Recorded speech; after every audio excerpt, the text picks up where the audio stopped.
Welcome to EtherLink AI Insights.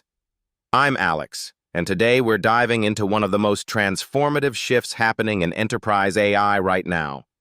We're talking about agentic AI development for enterprise workflows, especially what this means for organizations operating in Europe and beyond. Sam, thanks for joining me.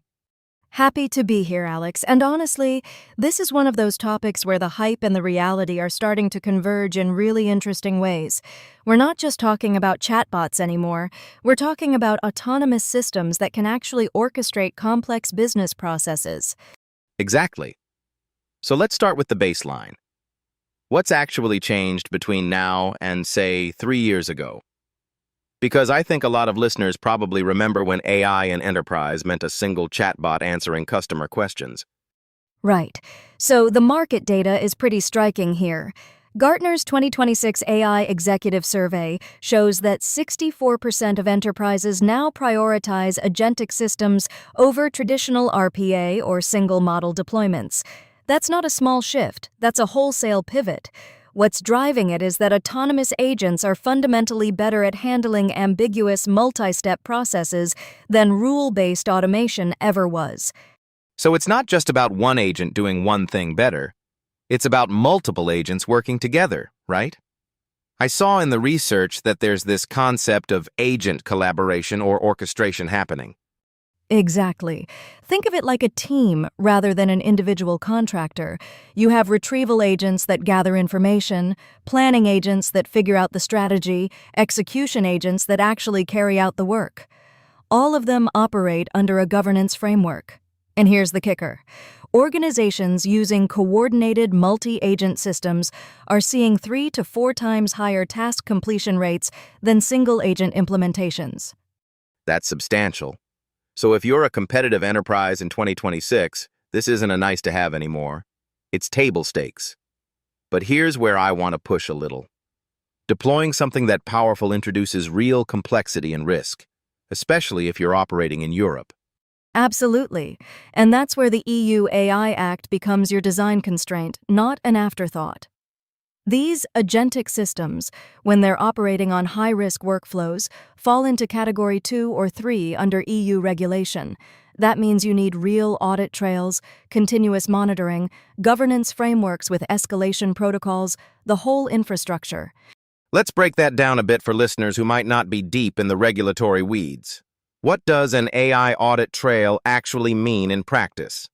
It means every decision your agent makes is logged, time-stamped, with full context about what data it accessed, what reasoning it used, and what action it took.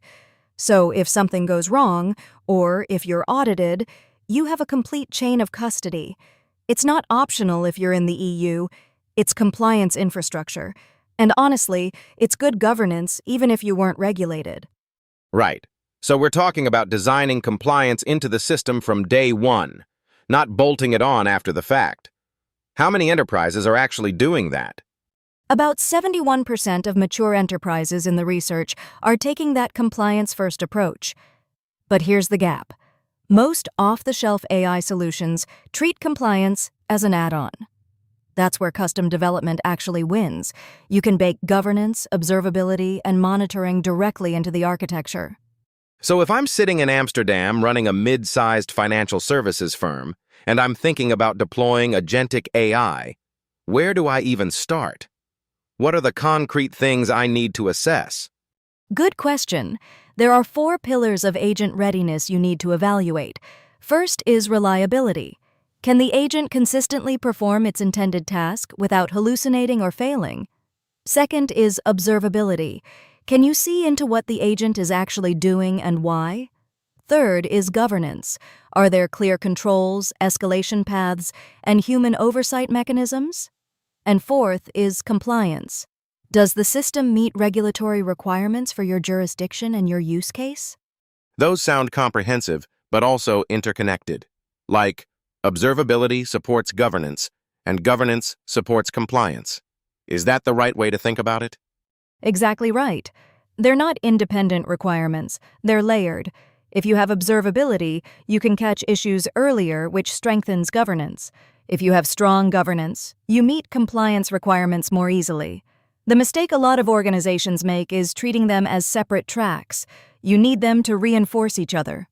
Okay, so let's talk about something practical.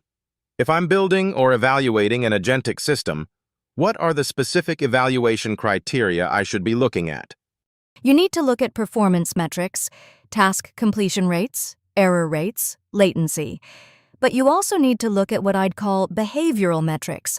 Does the agent know when to escalate to a human? Does it handle edge cases gracefully? And crucially, can you explain its decisions? Explainability. That feels like it's especially important in high-stakes workflows. Absolutely. If an agent is making decisions that affect customers or revenue or compliance, you need to be able to explain the reasoning. Not just the model said so, but actual auditable reasoning. That's where agent evaluation gets technical. You're not just running test cases, you're validating decision chains. Let me ask you this.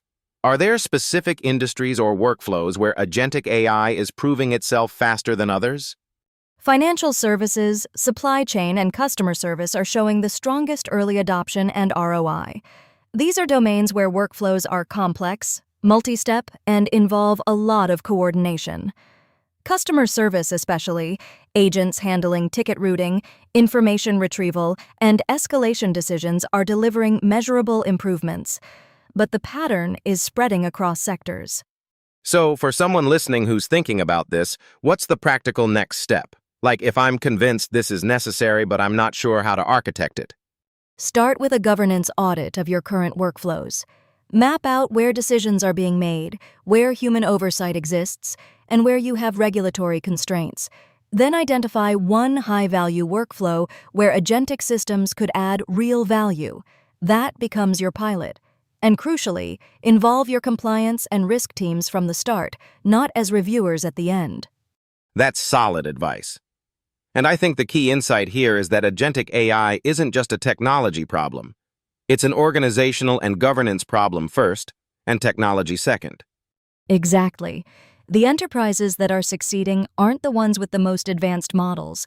They're the ones with the clearest governance frameworks and the most transparent decision-making processes. Technology enables that, but it doesn't create it. That's a great place to wrap.